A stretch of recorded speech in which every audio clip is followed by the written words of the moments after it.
Yeah. All right. So we are in The cave in Nasagai. the There used to be a cave called a bar. yeah. Now we're in the secret underground cave.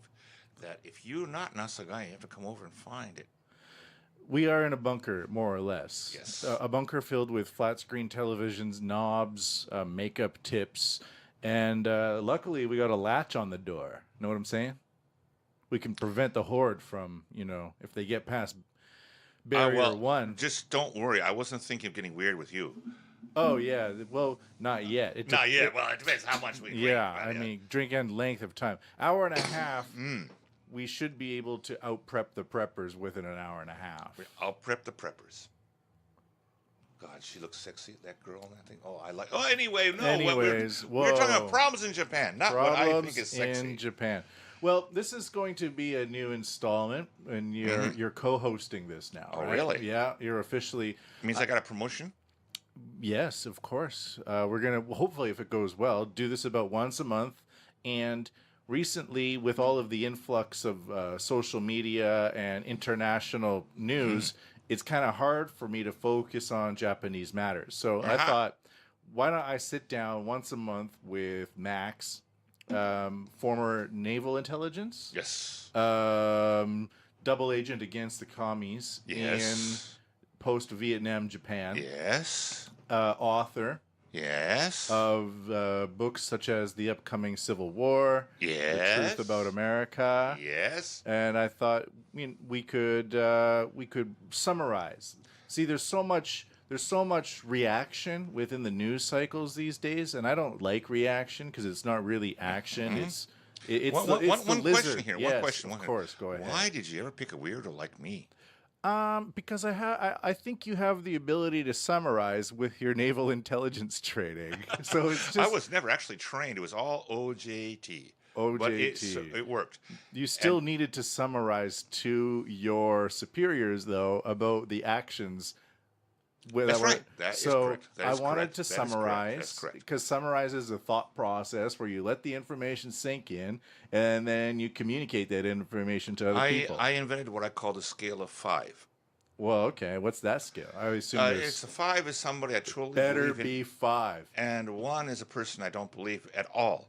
And whenever I would report what someone said or did, that was, ladies and gentlemen, that was unintended sound caused by alcoholic consumption. Oh. I burped. The I 5. would Yeah. give a person I totally trusted what he said as believable as a 5. Okay. And a lot of people 4 or 3, and occasionally people were 1s or 2s, and these people were totally weirdos and hang out with the Reds, and they would just do weird things and exaggerate things. But I made a scale like that. See, that's more or less a summary. I had to is a do summary. that. I work in tech.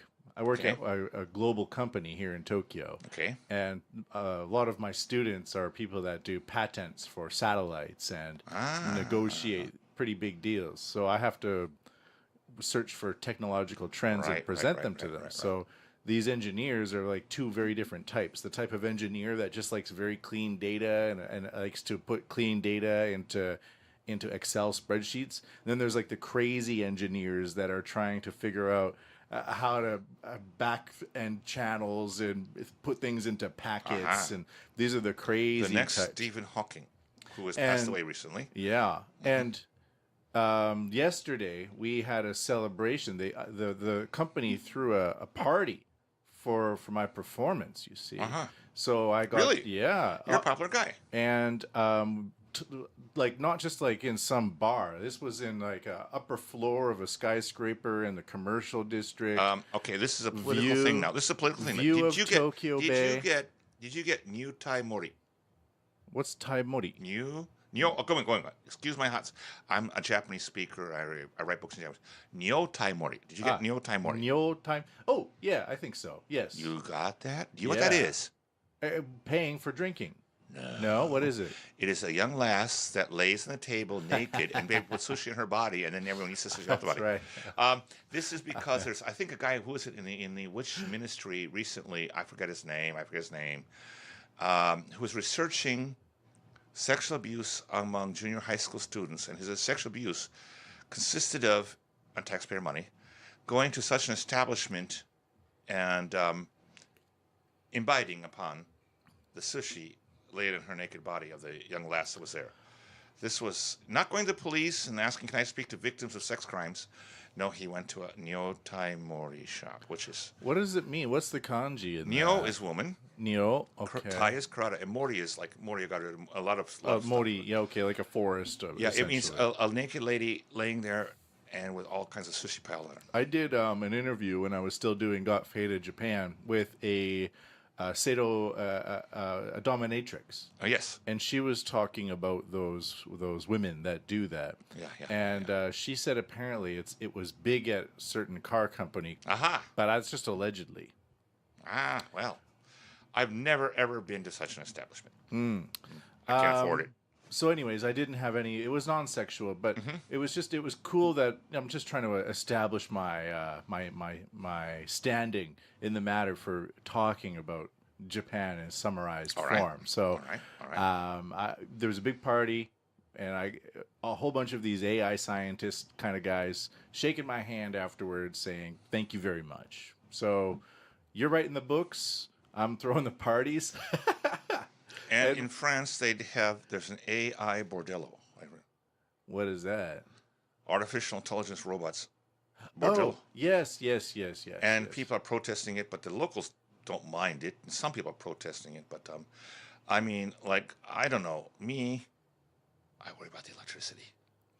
Yeah, what it could if you zap had an your electric dick off. short? Yes. Well, zap your dick off. You take your chances. That's Take your called chances. robotic AI STDs. Yes. Yeah, you feel... You know, I mean, if anyone's listening to this show, they're going to just think we're a bunch of adolescents. Well, we're here to talk about these things, and we're not I have to adolescents. say, if you are sitting in Canada or in America listening to this, or even somewhere in South Africa, spend, like me, 44 years in Japan, and what happens to you? You lose the ability to think outside your own personal ways. Well, it becomes your personal ways. Yeah, but you don't have to adjust your speech like you have to in normal society when you're speaking English, because people around you don't realize what register you're using. In this country, and I write about things like political correctness in America, and I like all that kind of stuff, and my Lord, I couldn't write half the stuff I write in my books if I had written in America. This podcast would get me killed at the moment if it was being done with all the PC rules. Oh, yeah. And a lot of the times, people don't realize this. They're always paranoid about the government, but it's the tech companies that are censoring. So you know what? We may get some fans who just want to hear some stuff. Good. That's what we're here to do. Just hear it right there, raw and good. So...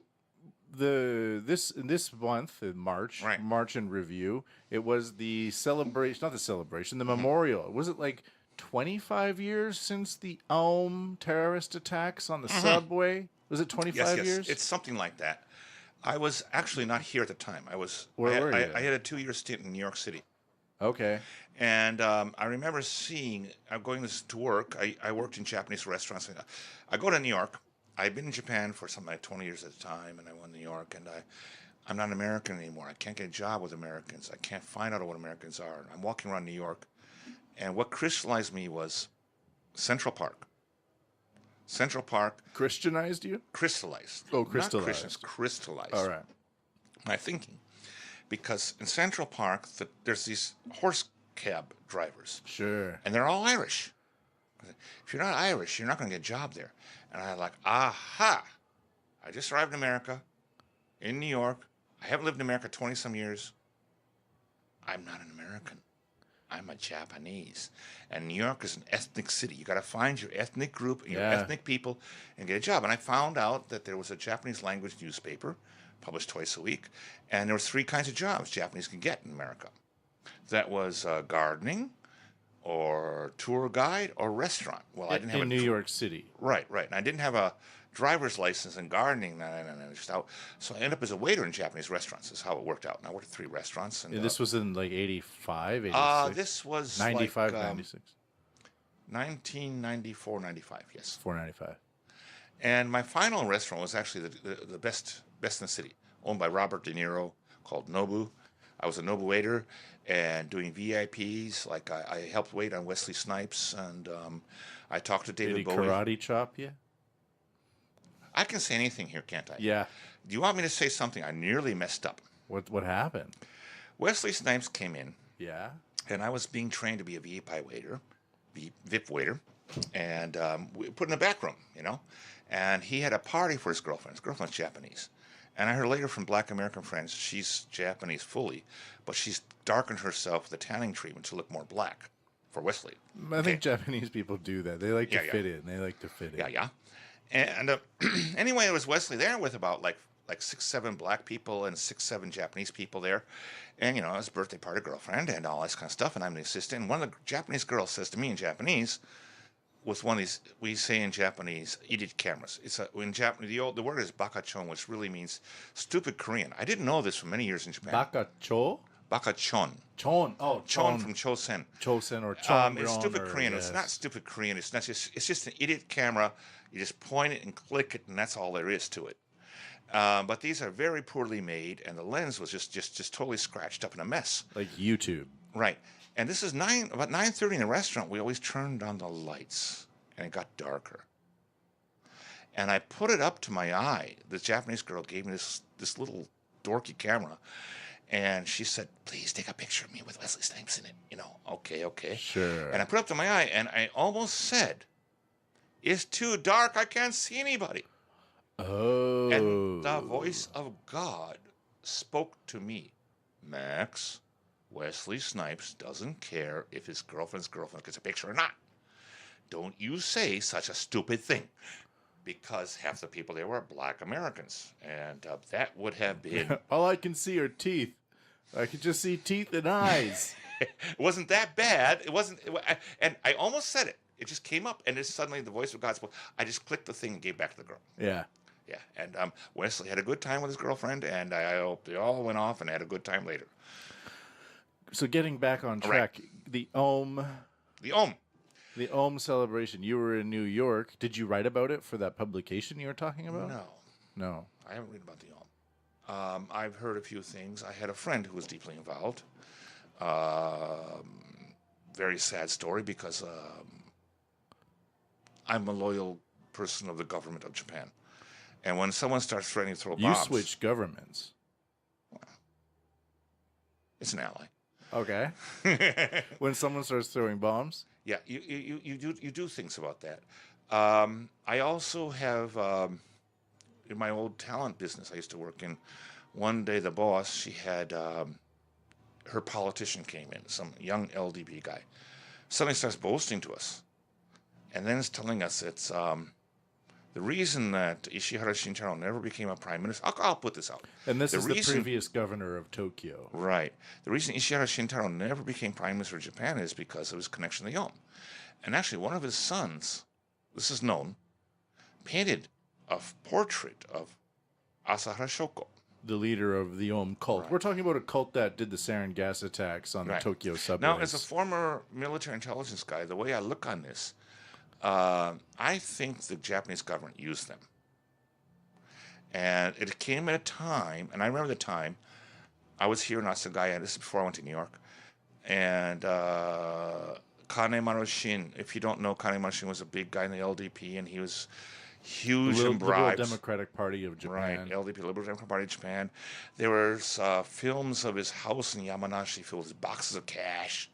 Whoa. And, yeah, it was just a huge Tommy Matt room, and there's all these boxes just full of cash. And ladies and gentlemen, those were not small notes. They were big notes, of course. And the LDP was looking bad.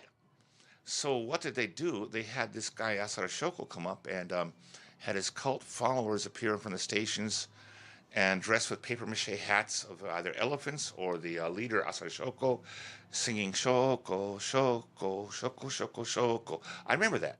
You were here for that. I was here for that. They were all dressed in white clothes, and they would wear paper hats of elephant in the Hindu style, or they would wear of the leader. Because they were big into Ayurvedic all kinds of meditation yoga things and something like or that. what kind of meditation was it? It was Well, it's some kind of yoga transcendental offshoot. or It was a serious cult. It was a yeah, serious cult. yeah. They And had billions of dollars. and they had all these sound trucks, which you normally I'm not see sure major billions. political parties have, which were, you could see, were suddenly painted white. The colors have been painted over. And these people had all this stuff from somewhere. And they only had 3,000 followers. But the funny thing was, Asa Ashoka believed he could really be a politician and make office. And he didn't get elected because he only got his 3,000 votes. And then they all went down to Okinawa, and then they made their revolution rule. But they were tied to the LDP. They had this tie. Who is the tie through? Do you know? As far as I know, the only one thing I really know was Ishihara family. The Ishihara family. So Ishihara was the previous One governor son of Tokyo. was involved with them. Okay. Beyond that, I don't know. Right. And there's all kinds of stories about the police that knew, or I don't know. I don't know. But there was something going on.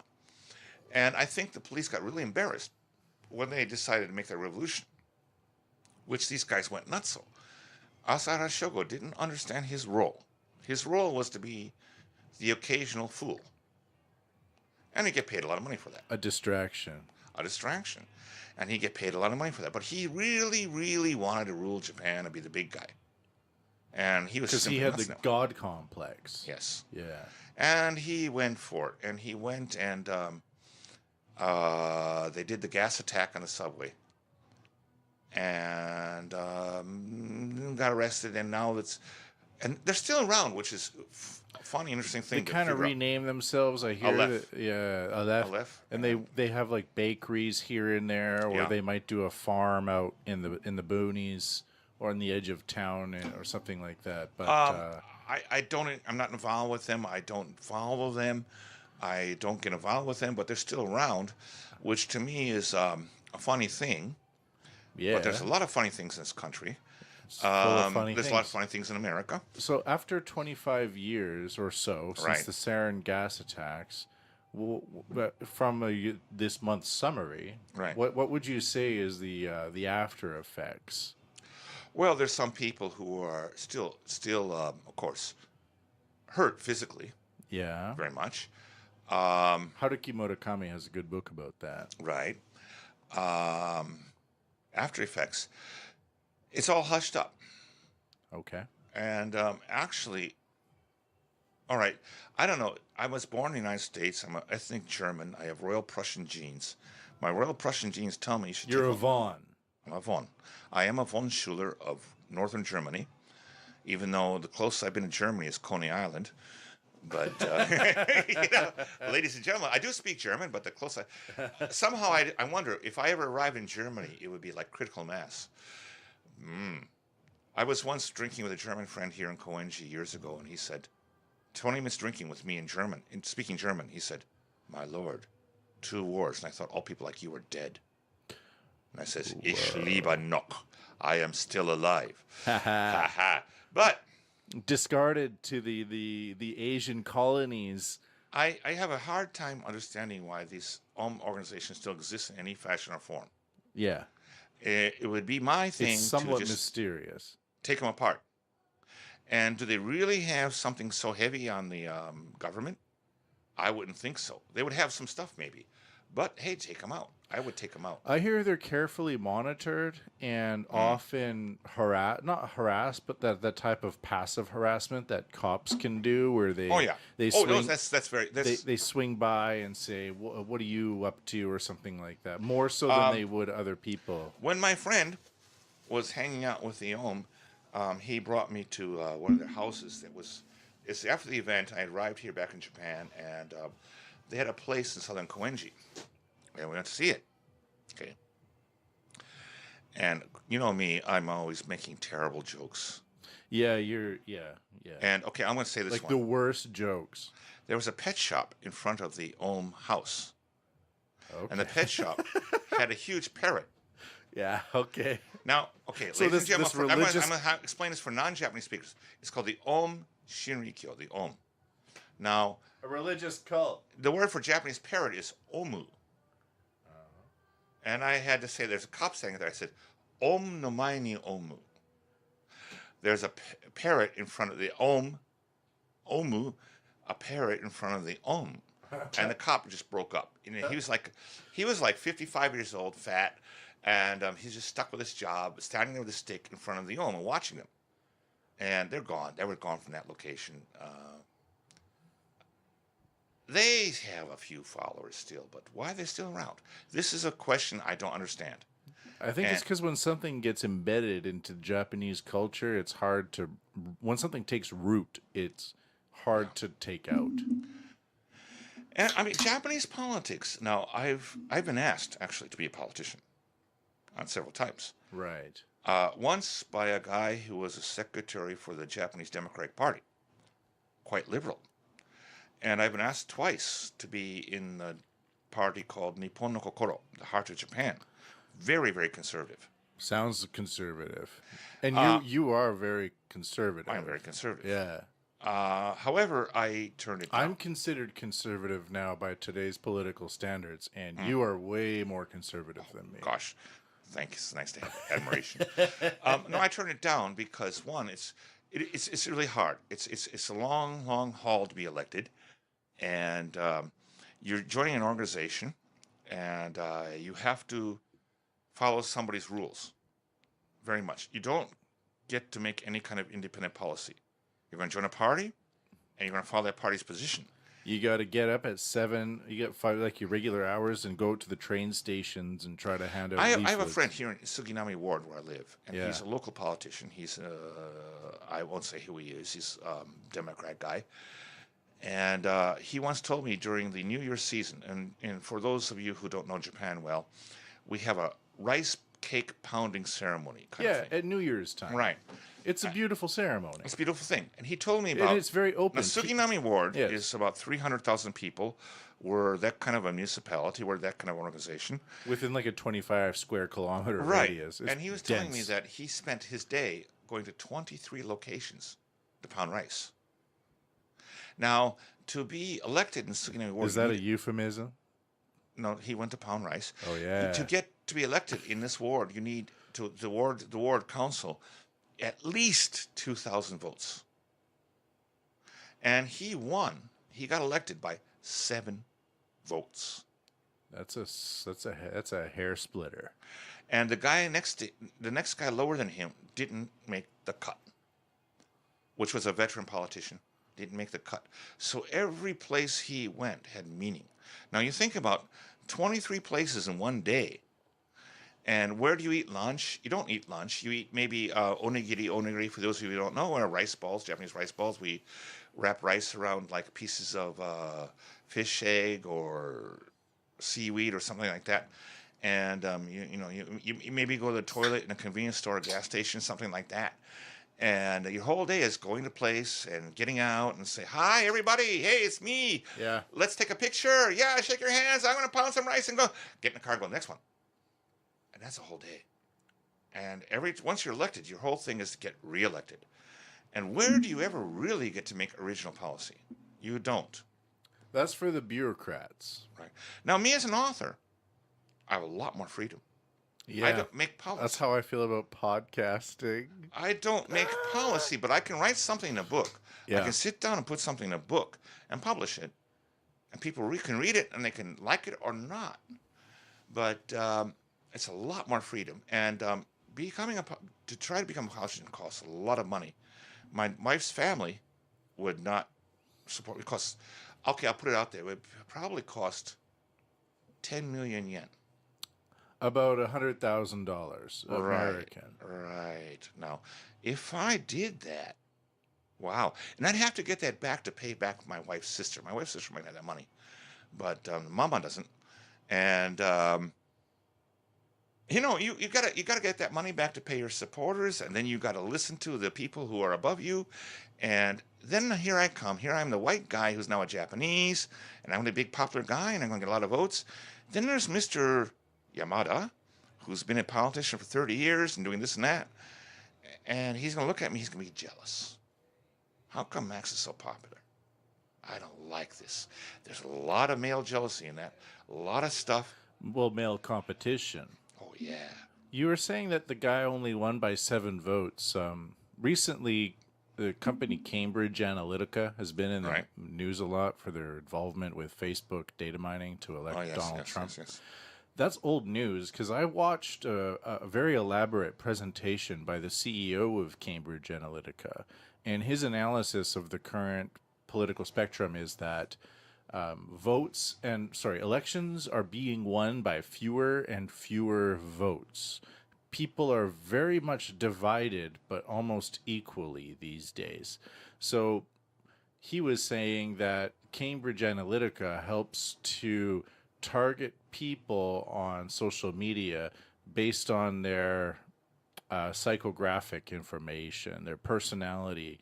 They take your social media and they turn it into the type of person you are, and then if you're pro-Trump in your social media, then they'll ask you for a donation. If you're anti-Trump, they will send some anti-Hillary Clinton. If you're pro-education in your posts or something like that, then you'll receive positive educational news about Oh, there's Trump. all kinds of things So, going on. but the fact that he won by 7 votes, and I didn't know that coming into this podcast, means that it's affecting Japanese elections as well. Well, it was a lot of.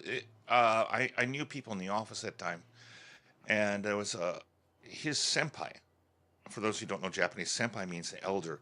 His company was actually Tokyo Diet member, representative of Tokyo Prefecture, Sure.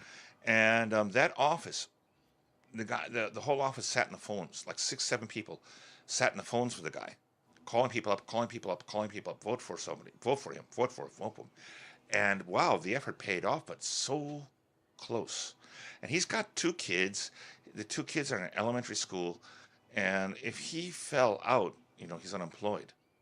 And being a politician, all that is like, whoa. Yeah, I would never.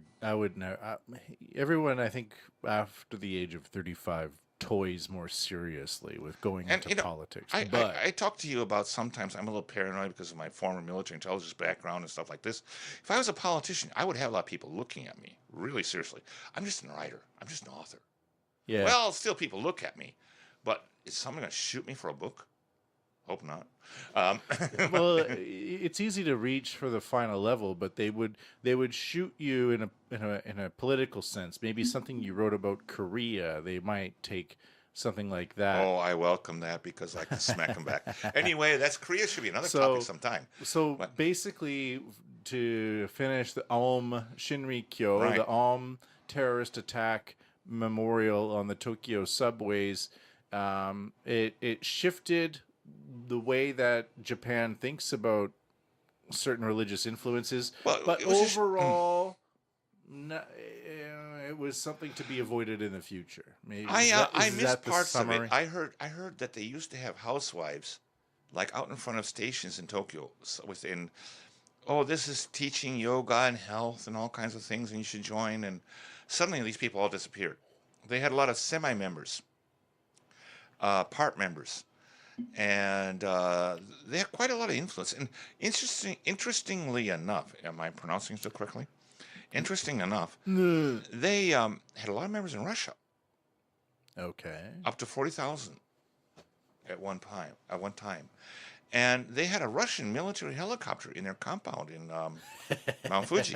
It was not an attack helicopter; it was a transport. A lot of people don't know about like the Aum Shinrikyo. They had nuclear physicists in their group. That's right. They had, And they had a tank. chemical They manufacturing. had. Well, I could be a little wrong here, but I do believe they had at least one tank that they got from the Japanese army stolen. They were totally like well equipped militarily to defend their Well, religious convictions. they had no power to really take over the Japanese government, but they had a shadow. No. They had a shadow government, though. They had a shadow government. They had various ministers created. Because they had very smart people. There was only Very 3,000 people, but Very they smart. didn't take fucking losers. They were after No, they went after movers the and highest shakers. universities. Todai, yes. Yes. They were deep into Todai, weren't they? They were. Yeah. Huh. Well, hopefully it... You know, one time I did work in Todai with my intelligence work. All I right. wasn't. It Tokyo wasn't for the Navy. University. Yeah. It wasn't for the Navy. It was actually after I quit naval intelligence. Was this guy was involved with the United States Army intelligence, and I picked up a spy. I was walking through Tokyo. A station. There's this pale-looking white guy. Have you ever seen the TV series Addams Family?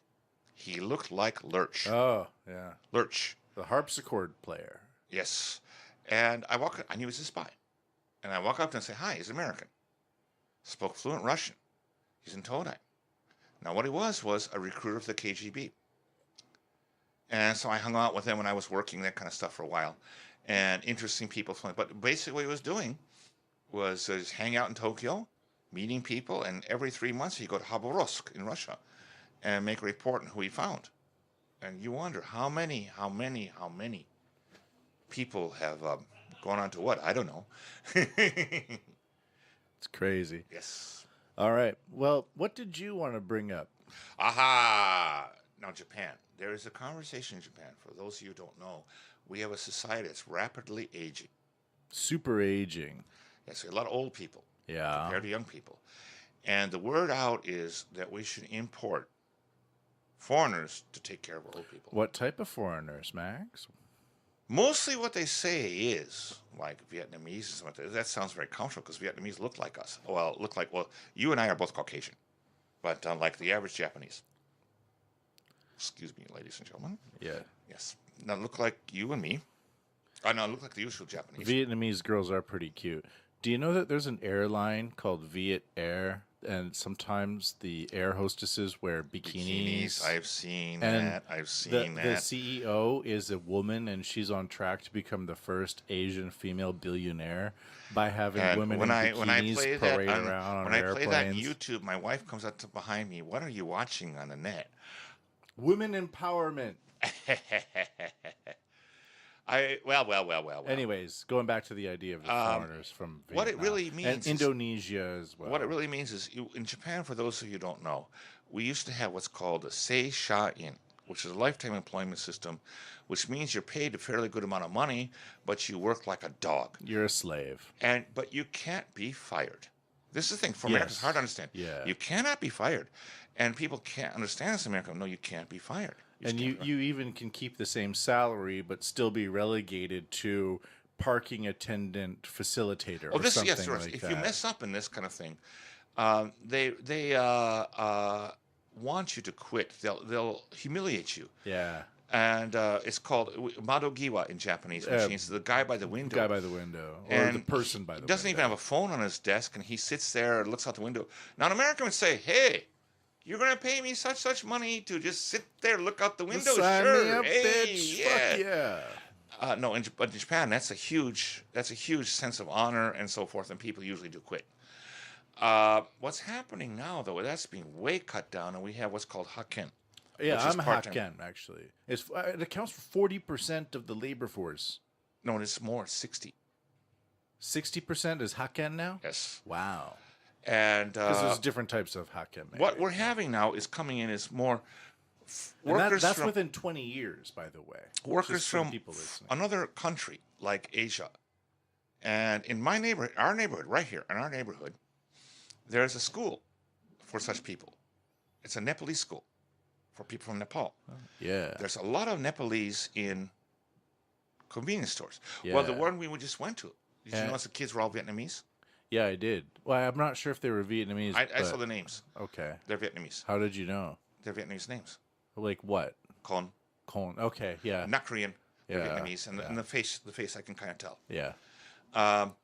And there's a lot of Nepalese coming, and there's a Like Nepalese not school. Chinese, not Thai, kind of Japanese, but Right. not Korean, so Vietnam.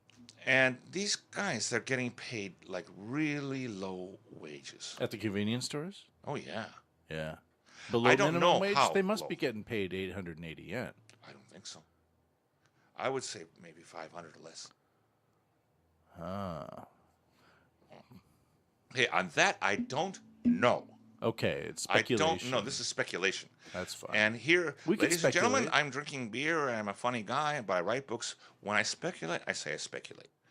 But I would let's speculate on that. The reason why they might be making less than minimum wage is because the work program that they are coming to Japan on garnishes their minimum wage and takes a percentage. what's happening That's what happens with Hakken as well. yes, what happens is Even though I'm pretty well paid.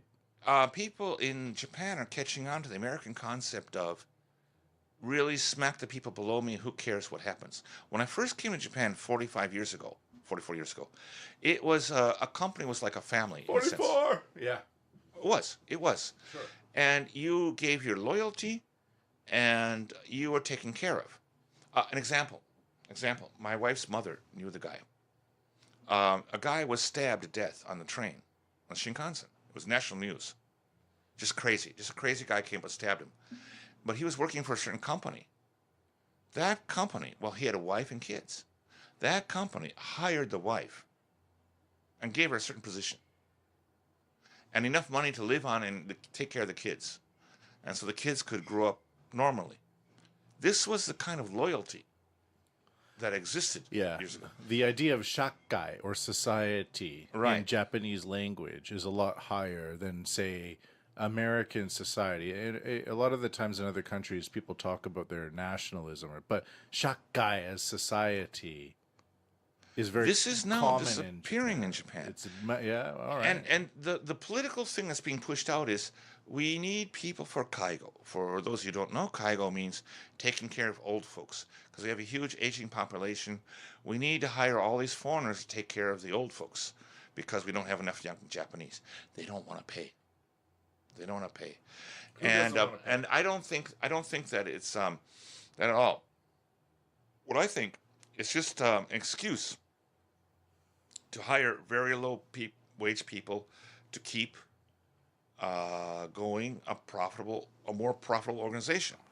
Now, what's going to happen with these people? Now, in our neighborhood, we have Nepalese families. Yeah. I can sit in front of Osaka Station sometimes waiting for my wife. I sit there for 3 minutes. Yeah, there's a lot. There's even a halal store over there. And which is fine. There's a lot of mothers and kids. The mothers will never assimilate. Yeah. And the kids, they're going to Nepalese school. They're learning things in Nepalese. I've been walking by, they have a couple of Japanese young girls there who teach Japanese a little bit. But they're not going to become Japanese. They're not going to interact with Japanese kids. And how can they ever function in a Japanese society any normal way? And the Japanese, no one's thinking about this. What's going to happen to these kids? What's going to happen to these families, the fathers and mothers? And they don't work as well as Japanese. Now, people are going to say I'm prejudiced. Yeah. People are saying prejudiced. Unless there's a Nepalese restaurant that I go to, the guys there work real hard. They run a good restaurant. I'll put it this way: they and I'm not saying I just want function foreigners well to in feed other me. forums. Other forums in convenience stores, they don't function well. I brought it up. Okay, Nepalese don't function well. No, they don't. Yeah, I brought it up in my workplace where I write books and I do Christian weddings. And I brought this up on a Christian wedding site. All the choir girls said, yeah, in a convenience store, they don't know how to put the food into the containers for like oden. Oden is a Japanese stew pot in the wintertime. And we have all these like pieces of radish or sausage or something like this. And you put it into a cup with a soup and you take it home. They put it in too small a cup and there couldn't be any soup. And then, well, she was a gaijin, so I couldn't say anything, and this kind of stuff. They're just not making it. And they don't pay attention to the detail. It takes a long time. Yeah. In Japan, this is a very deep thing. Yeah, it's a very deep thing. I went to talk about packaging and like Japanese people like, oh, I wasn't my package wasn't wrapped rightly and I didn't write the word. This country's intense in that way. It's really detail oriented. It is intense. Yeah. I went to a restaurant Ogikubo next station to where I live last year. And That's my hood. It's a Spanish restaurant run by 3 Nepalese guys they're really boasting like, wow, we worked in Spanish restaurants, so we know what we're doing. And I was amazed. They didn't know how to chill the champagne. They just didn't. And we walked in, there was no one there, and the guy was asleep on the floor. That's kind of Spanish. Kind of Spanish, yeah. But you see, this is not in Japan we expect. So you see, they're going to come here, and once they get here, they're not going to go home. They're not going back to Nepal. And they get here, but they can only rise to a certain level. I've been with so many foreigners on this subject. And then they start saying, I've been working like 2 or 3 years, and hey, I should get a promotion, or I should get something. I should get this or that. I should get a raise. They don't. And I look at them, I look at what they're doing, and I know as a Japanese, well, okay, ladies and gentlemen, I'm a Caucasian, born in the city of Chicago, but 44 years in this country. I really do think and act as a Japanese. I look at what they're doing, they're not making it. It takes a lot more work. And they just don't understand it. So you're going to get a lot of people, and the economy is going to we're going to hit huge shifts in the next few years. Things are going bad everywhere, and we're going to have a lot of dissatisfied people. And as a former military intelligence guy, I know what's going to happen. It's going to become a police and military problem. And in a sense, they're not really bad. They're not evil. No, there's no malintent on their part. They came to make a better life, and yeah. But it's difficult in this country.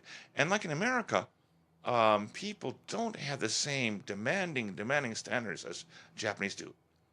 Well, what strikes me about this is that we don't hang out a lot. We only hang out when we do these podcasts where we run into each other at Gamaso or something like that. So I haven't really noticed that white people, Caucasians, don't really congregate into communities in Japan. We meet up and we talk, but we... Okay, you and I don't, but they do. They do.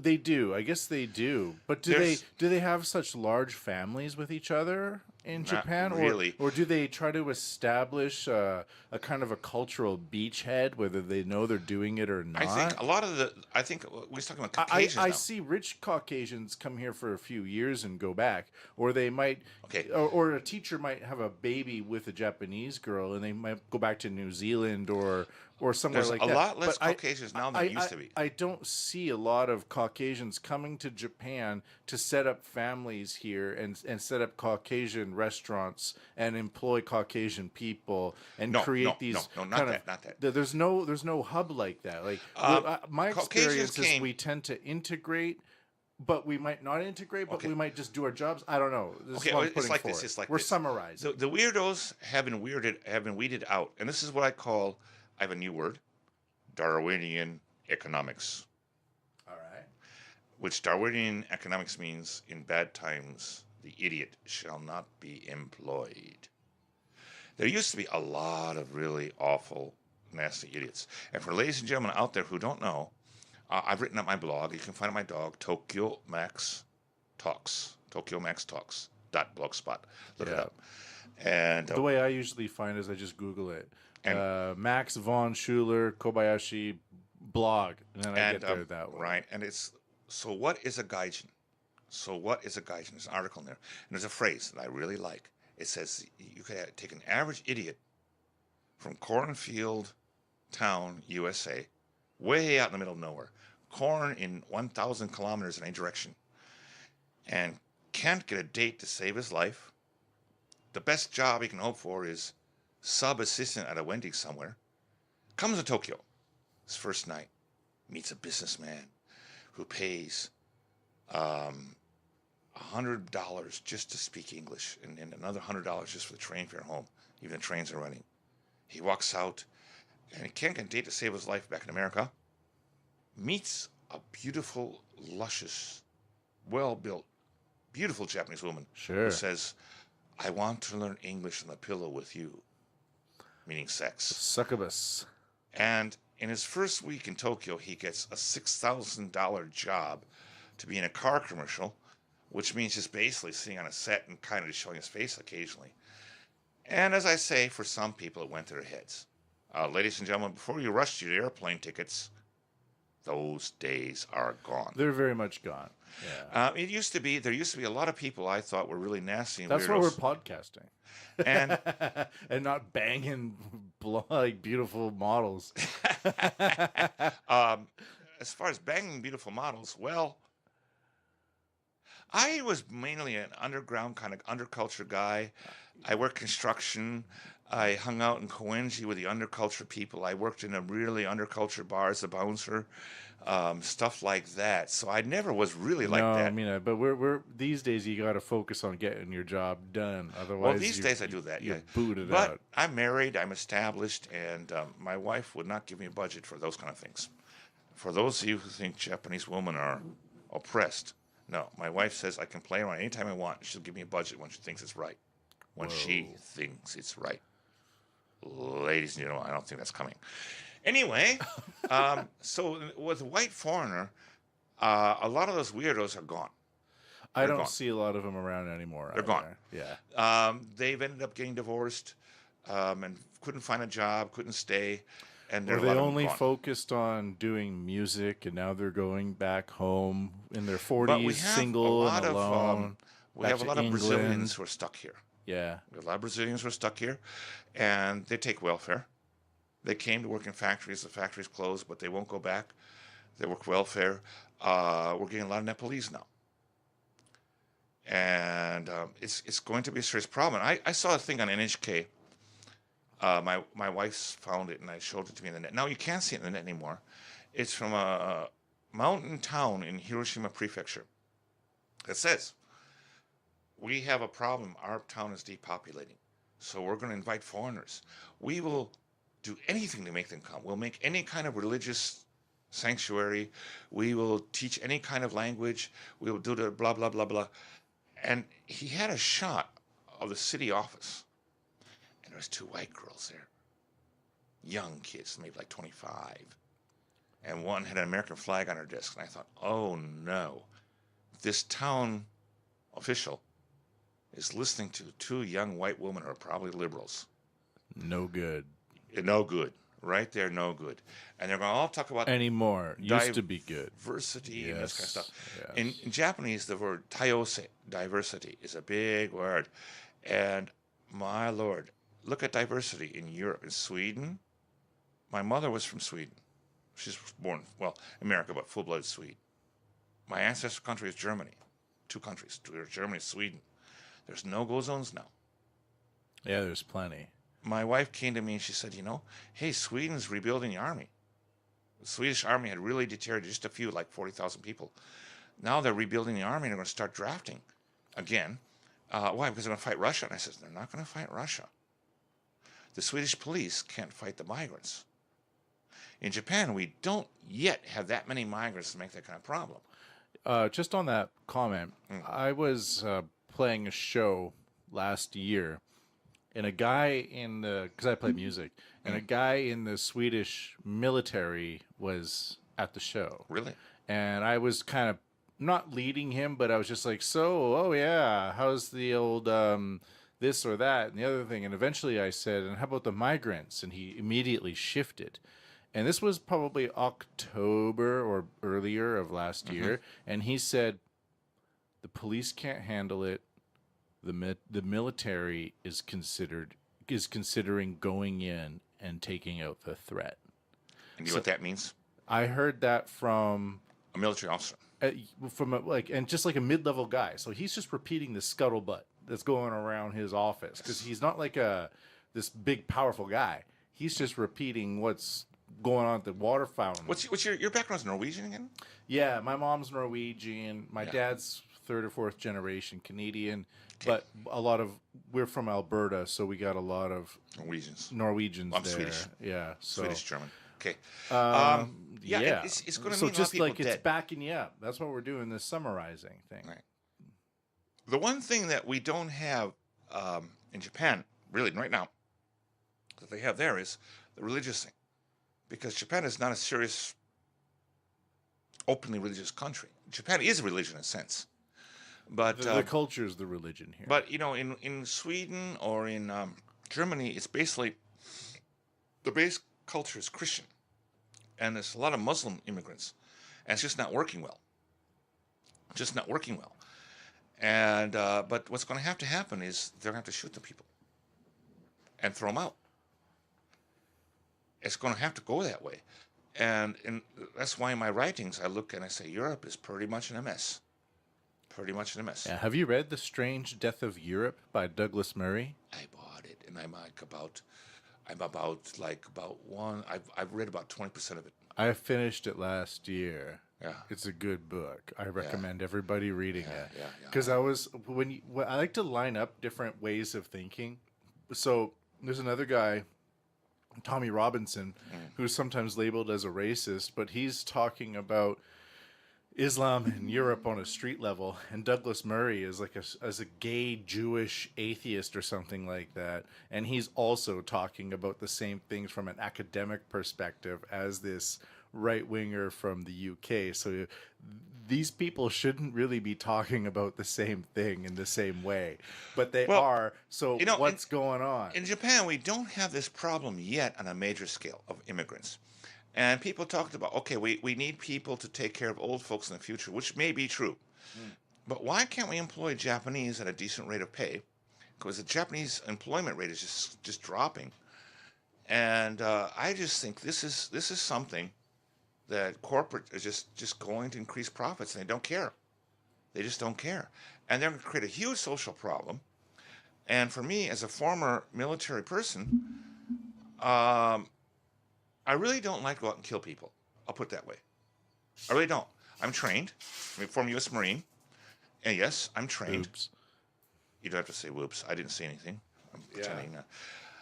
Ladies and gentlemen, I just won't describe what happened. But be glad that you're not wearing his trousers tonight. I know. Well, how bad is this show going to be? Few people are ever happy. How bad is this show going to be? Yeah. No one's ever said, I wish I was wearing your trousers, Bigelow. Hey. We don't quite get the problem yet, but the Abe government, the present government, is talking about permanent residency after 1 year. Now, for those of you who don't know, permanent residency, I'm a permanent resident. The only thing that's different between me and a Japanese citizen is I can't vote. Otherwise, I can do anything. I can do any kind of job. I can do anything. I can get divorced from my wife, and I can still live here. I can do anything. I can do anything. And in fact, I've been thinking about getting permanent residency. I can get welfare. Oh. And it turns out, talking to my wife, there's a place in Guma Prefecture called Oizumicho that has a lot of Brazilian Japanese. Somehow, somebody once thought that the ethnic race thing would work. That a lot of Japanese back in the 1800s emigrated to Brazil. So if we bring their children back, their grandchildren, they're Japanese genes, and it's going to work out hunky-dory. Guess what? Didn't work very well. The factory closed, and these kids are not Japanese, they're Brazilians. And they stay there, and they're stuck there. They stay where they're familiar with, but they won't go back to Brazil. And a lot of them are on welfare. There's a huge amount of people on welfare up there. And it's this town in Hiroshima, in the rural parts of Hiroshima, looking to import foreigners. That's not a solution. And people will say, oh, you're being racist. But it's like, no, we are minorities in Japan who look at the effects of these types of policies. So if you were in America and saying this, it might have a different type of context, but we are not. Oh, I'm a super minority. I am probably the only Japanese far rightist who happens to be Caucasian. You're a rare breed, man. I am rare, man. Yeah, and ladies and gentlemen out there, I do speeches at some very heavy right-wing organizations, and I get respect from them. I go to the Yasukuni Shrine and pay my respects to the Japanese war dead. See, a lot of politicians would never even. They're terrified to do it. Yeah, they can't do it. And if you ever saw me in a suit, in my lapel, there's always a Japanese flag, and it's basically from Yasukuni Shrine. I'm the guy that walks the walk and talks the talk. So you're saying, to summarize, I'm just repeating the word summarize because summarize. So how would you summarize the current ways of considering Nepalese or other group immigration to Japan at the moment in March 2018? I would like to say no permanent visas unless You can pass a test that you can speak, read, and write Japanese, Yeah, I agree. and a Japanese culture test. What is Japan? What does Japan mean? What does it mean to live in Japan? What are your responsibilities as living in this country? I Now, agree. Great Britain does It makes this. sense to me, yeah. Great Britain does this. Yeah. Why can't we do this in Japan? The Prime Minister, I differ very greatly here with the Prime Minister. He wants to get all kinds of foreigners. And Japanese people have a complex about foreigners that foreigners can teach us many technical things. This goes back to the Meiji era. Meiji, when they imported everything. Right, Yeah. but that was in 1870. We are now in 2018. And as far as any technical field, I would probably bet you a Japanese engineer is going to outperform a Western engineer. Oh, yes. You know about that, right? Because I see these guys. They're non-political. They are pure engineers. And there is no politicalization at this tech company I work at. And it's one of the biggest in the world. Biggest in the world. Biggest in the world. One of the biggest companies in the world. Because I said one of the, so I immediately went to but these guys, they sometimes asked me about diversity, and they don't understand why it's important, and they don't go about their engineering tasks with any sort of reason to include diversity. So what my concern is right now regarding this is, with Western culture, they're so concerned with diversity, which is just like a negative feedback. It's an ideology. Loop. It's an ideology. But at the same time, the Asian engineers are only focusing on getting the job done and making the technology better. But this technology that is going to be introduced in the next few years is going to be dictating to us how we do all of our banking. And in addition to that, I was talking with some blockchain engineers the other day, and they were saying that Asia is so focused on creating cross-carrier payments for your cell phone online payment stuff, whereas the European or Anglophone countries are considered of using blockchain to keep a record of things like what your cell phone is doing when it's in another country, which is not a profitable margin base. So not only are the Western engineers right now focusing so much on this negative feedback loop called diversity within tech, the tech that they're focusing on is also not a profitable thing. So when we consider that the Chinese engineers and the Japanese and the Singaporeans, they are only focusing on just being purely data-driven engineers and promoting the technology further, which is then used for political purposes afterwards. So you get this like pure butter made by the best people in the world that hasn't been tainted by ideological purposes, and then it's delivered to the people that can use it for ideological purposes. It's a big fucking problem at the moment. I saw a thing on the net the other day. People with SpaceX they did something. They put something up there again. The SpaceX, car. the car. SpaceX is one of the few bright spots in America for me. I look at America. America's full of crap and making shit. Weapon systems. You get me talking about weapon systems again. I'm totally against the F-35. It's a dog. The aircraft carrier doesn't work. The Ford. All kinds of things. SpaceX is something that works. And some bunch of people are attacking SpaceX because look at the control room. How many women do you see? And I look at that control picture. You know what I see? Rocket engineers. I don't care if they're women or not. I don't care if they're black, they're Hispanic, or whatever. I see rocket engineers. Yeah. And they have done, and I've followed space for years. I've always been a fan of space exploration. Me too. Colonization of Mars. And SpaceX has done something when they brought that rocket back down, landed it again, and reused it. I thought, my God. Have you seen the video footage of 2 rockets landing at the same time? I may have. But I often do. I often put like live SpaceX YouTube feeds in my classroom when we're doing lessons, so that we can kind of observe in real time the SpaceX experiments. So you guys eat that stuff up, huh? Oh, of course. Yeah, of course. Because not only are we like learning about languages and other cultures, we're also watching the cutting edge technology in real time before it's being reported to the media. So why do we have to start taking a politically correct attitude and say that so many people must be women, so many people must be black or Hispanic. No, we don't. It's an ideology. It's like, for me, it's just a new cult. It's like the Hare Krishna or the Yeah, Om it's a that we were cult. It's a talking cult. about. It's a Like cult. we haven't had a new cult in a while. It's time. We I haven't had like a stock no, market and boom I in a think while. I It's think time. It's just a cyclical thing. you've read some of my books maybe.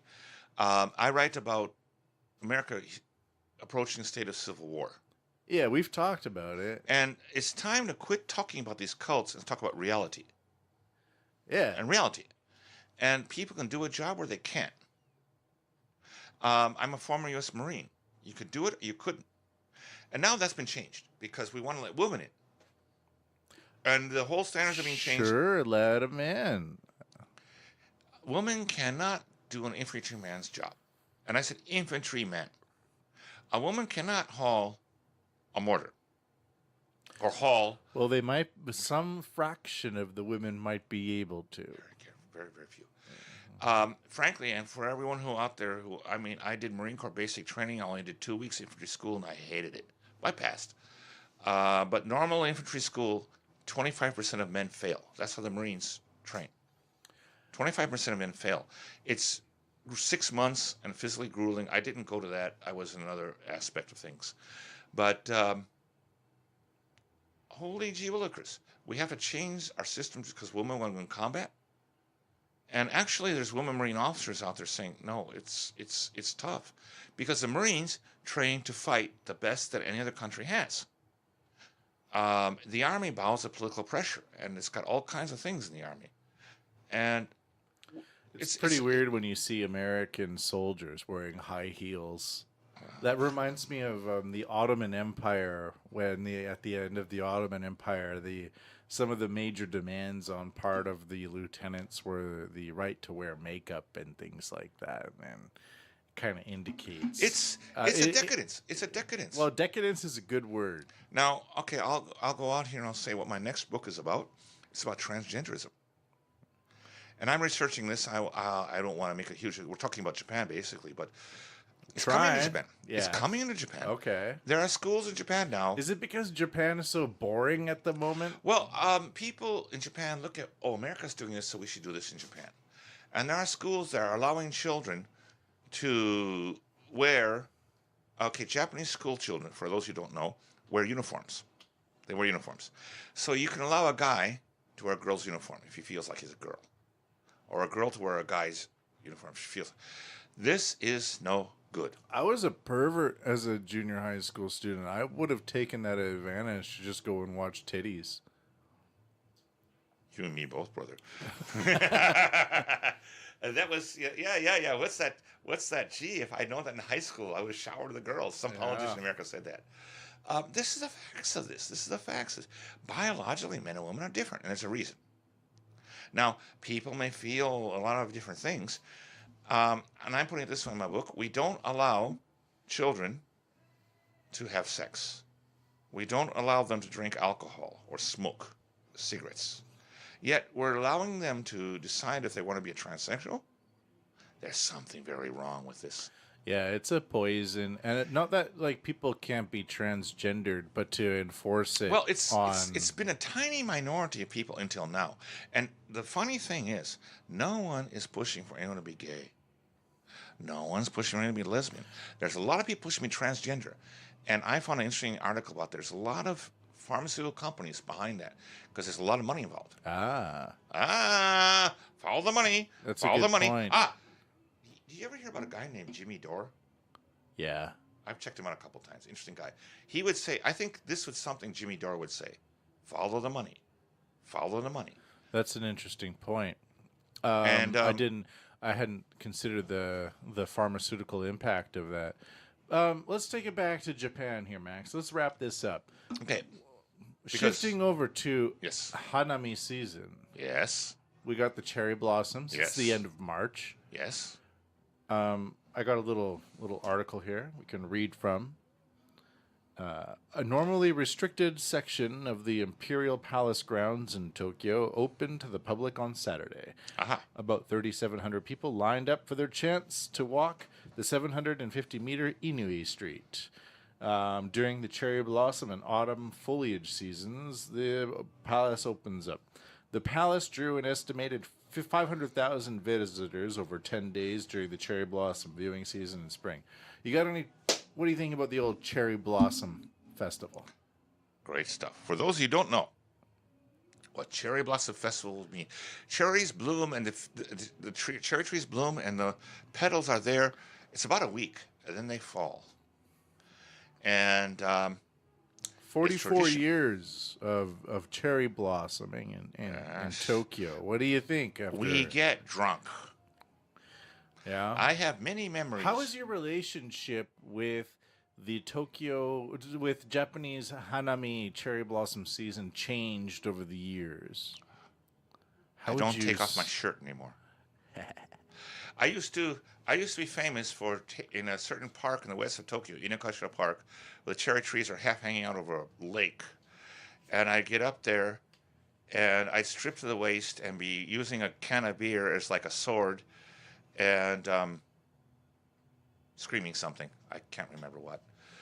And totally drunk. That was in my younger days. Now that I'm of this age, being in Japan for 44 years, I go with my wife and we basically walk sedately under the trees and admire them, drinking can of beer, of course. That's how things have changed in that respect. But it's a Japanese time to let loose all inhibitions and just relax and just have a good time. And in fact, if you listen to us talking, you're going to hear us talking more about drinking and less inhibitions. For those of you in foreign countries who think Japan is a really weird, hyped up place, we do have a lot of ways to relax. We do have sometimes they're stylized and ritualized, but a lot of it involves alcohol with your fellow compatriots, workers, and no, it's not always a happy thing. I remember when I moved from Koenji to Asagaya. If you don't know, Koenji is famous for a huge festival in August called the Awa Odori. All these groups dancing. And it was Mitsui Fudosan, Mitsui Realtors. And the guy that handled me in the house transfer, our new house, was the youngest guy in the office. And their office was overlooking the street where the dancers congregated. Right in the most best spot. So from across the nation, Mitsui real estate people would come. And he's a junior guy. It was his job to make the booze runs. Every time they ran out of booze, he had to run out and go buy and make sure all the bigwigs had, well, it's a company party, everybody's going to get drunk. But cherry blossom time is another time when we do that, when we get drunk. And I basically now, being a married man, go out with a wife and walk around and get drunk. Younger days was, yes, I was within groups, and hoping to impress young females. Somehow, I don't know, climbing up in a cherry tree and taking off my shirt and waving a can of beer like a sword. Ladies and gentlemen, okay, I'm going to be honest here. Dig deep. I'm going to be honest. I'm going to go far. As much as I tried, I never actually succeeded in scoring with that technique. Well, and that's where we're going to leave it. Thank you, Max. Thank you, ladies and gentlemen. All right, we'll leave it there. And that is this episode of Japan. This month in review, Japan Month in Review, March. Episode 1. Look forward to April. Boosh. It'll be wetter. 月のクレーター見るんだみんな見てるからねボイジの近くで何か食べに行こうみんな食べるからねみんな食べるからねホーチミンで会った女の子名前はセブンお気に入りの筋は11僕はいい気分セブンイレブンいい気分チャンビールチャンビール絶対のチャンビールちゃんと酔っ払ったよみんな酔っ払おうからねそれであゆたや雪のチケット買って歩き回っても酔っ払ってたよみんな見てたけどねメコンカロイに立って歴史の長さに感動だ。みんな気にしないけどね、みんな気にしないけどね。ホチミンで会った女の子、名前はセブン、お気に入りの筋は11、僕はいい気分、セブンイレブンいい気分。僕の目をまっすぐ見て、南に行こう南に行こう。僕の目をまっすぐ見て、国境の南に行こう、国境の南に行こう。みんないないところはいいね。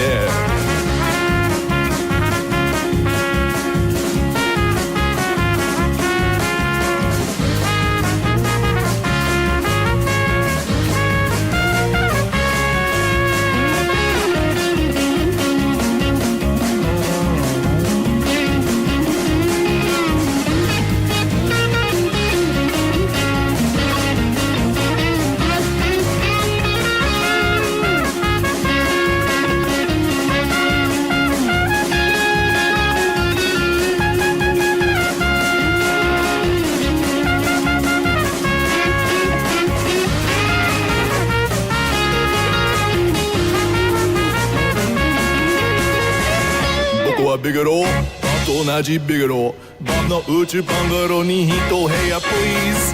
みんな行きたいでしょう、プロショの宇宙飛行士とスペースウォーカーパーティーだ。